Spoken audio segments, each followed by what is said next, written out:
Today आज हम लोग सुभाषितानी जो श्लोक हैं उसका गायन करने जा रहे हैं। क्लास 8th का ये पाठ है और बहुत ध्यान से इसको देखने की ज़रूरत है, क्योंकि हमारे बच्चों को संस्कृत में गायन और वाचन में कहीं ना कहीं दिक्कत होती है। तो इस चीज़ को ध्यान दीजिएगा बहुत ध्यान से। अयम निजः परो वेति गणना लघुचेत शाम उदार चरिता नाम तु वसुधैव कुटुम्बकम। इसका अर्थ समझ लेते हैं। अयम निजः, ये जो हमारा है और ये दूसरे का है। ये जो गणना करते हैं वो कौन होते हैं? क्षुद्र बुद्धि वाले होते हैं। इसलिए उदार चरित्र के जो लोग होते हैं वो पूरी पृथ्वी को ही अपना परिवार समझते हैं। समझ में आ गया? दूसरा ले चलते हैं।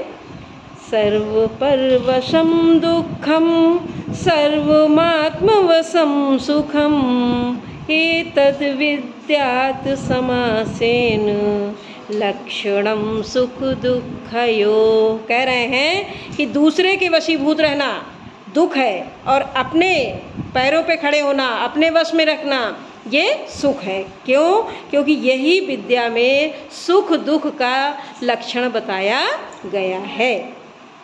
वृथा वृष्टिः समुद्रेषु वृथा तृप्तस्य भोजनं वृथा दानं समर्थस्य वृथा दीवो दिवापि च। कह रहे हैं अगर समुद्र में बारिश हो जाए तो कोई मतलब नहीं है, ठीक है। और कोई व्यक्ति तृप्त है, भोजन उसने कर लिया है, फिर उसको भोजन कराए तो कोई मतलब नहीं है। और अगर कोई व्यक्ति समर्थ व्यक्ति है उसको दान देने से क्या फ़ायदा? जिसको ज़रूरत हो उसको दान दें।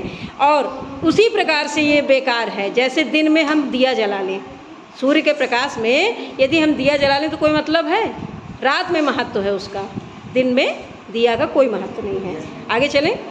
काव्यशास्त्र विनोदेन कालो गच्छति धीमतां व्यसनेन तु मूर्खाणां निद्रया कलहेन वा।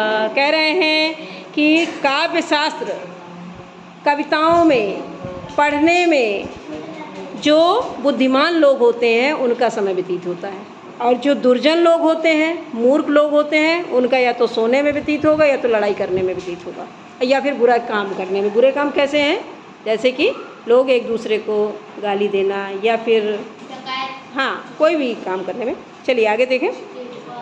महांतम प्राप्य सद्बुद्धे संत्यज्येन लघुजनम यत्रास्ति सूचिका कार्यम कृपाणः किम करिष्यति।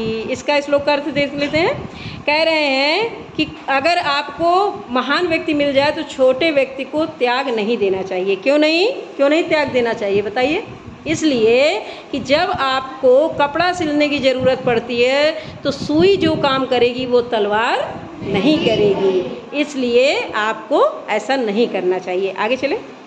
किं कुलेन विशालेन विद्याहीनस्य देहिनः विद्यावान पूज्यते लोके ना विद्या परिपूज्यते। कह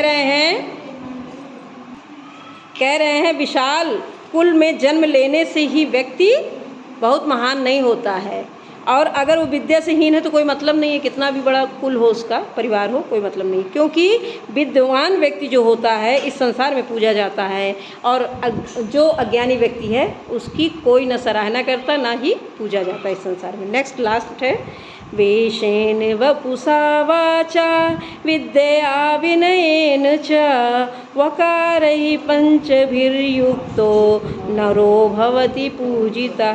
कह रहे हैं वेश से, वाणी से, वेश मीन्स कपड़े से, वाणी से और आप विद्या से, विनय से, इन सब चीज़ों से ही मनुष्य की पूजा होती है। इसके अलावा उसके पास कोई गुण ना हो, हाँ, और ऐसे ही गंदा संदा घूम रहा हो तो कोई उसको मानेगा क्या? तो ये इस श्लोक का अर्थ हुआ। अब आप लोगों की बारी आई। आई थिंक कि आप लोगों को समझ में आया होगा। आप लोग इसका रिवीजन करेंगे, एक बार फिर पुनः गायन करेंगे और उसके बाद आपको अर्थ आ जाएगा, ठीक है। तो सभी बच्चे इसका फिर अभ्यास करेंगे। Okay, thank you.